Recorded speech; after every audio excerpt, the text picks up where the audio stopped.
কালিয়াগঞ্জ সরলা সুন্দরী উচ্চ বিদ্যালয়ের সপ্তম শ্রেণীর আজ এটি পঞ্চম পিরিয়ডের ক্লাস। তো আমি এসেছি এই ক্লাসে বাংলা পড়াতে। ওরা যে বইটা আমাকে দিয়েছে, কবিতা আজি দক্ষিণ দুয়ারও খোলা,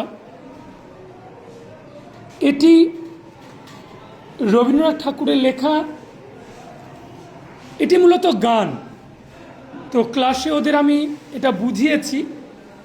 বোঝানোর পর বারবার মনে হচ্ছিল যে এটা অনুভব করতে হবে গান শুনিয়ে, গান করে। সেই মতো ক্লাসে ওদের বলেছি প্রত্যেকে বইটা খোলো এবং গানটাকে তোমরা তোমাদের মনের মধ্যে গেঁথে নাও। সঙ্গে সঙ্গে আমাদের এই ক্লাসের অর্পণ বলে উঠল, স্যার যদি গানটি গাওয়া হয় বা শোনানো হয় তাহলে আমি একটু নাচতে পারি। ওর বাচ্চা মন, ও যেহেতু চাইলো, তো সেহেতু ওর কথা শোনা আমাদের উচিত। তো আমি অর্পণকে বলবো এবং ক্লাসে যারা তোমরা সবাই আছো, তোমরাও এই গানের সঙ্গে তোমরা তোমাদের গলা মেলাবে। বইটা খোলা থাকুক তোমাদের সামনে, পরে আমরা দেখে নেব যে মুখস্থ করে আরেকদিন করা যাবে। আপাতত অর্পণকে বলছি, অর্পণ তাহলে তোমাকে বলছি, তুমি তো নিজেই আমাকে বললে তুমি একটু এর সঙ্গে নৃত্য করবে, তো দেখা যাক কেমন হয়।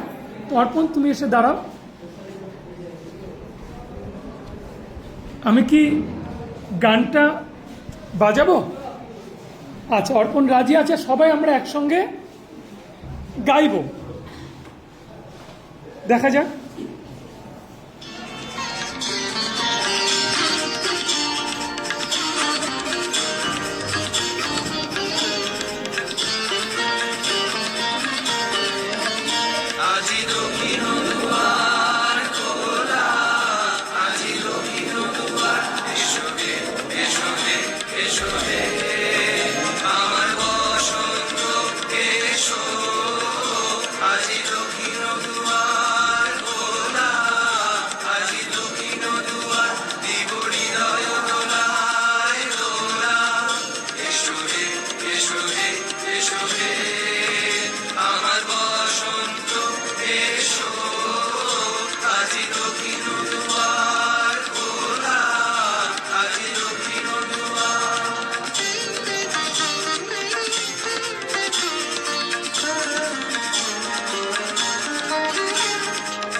এভাবেই আমাদের প্রতিটি শ্রেণীকক্ষ, সরলা সুন্দরীর প্রতিটি ক্লাস আনন্দ মুখরিত হোক। পড়াশোনা আমাদের ছাত্রছাত্রীরা আনন্দে শিখুক, এই আশা আমরা অবশ্যই করব। প্রত্যেকে অসংখ্য ধন্যবাদ।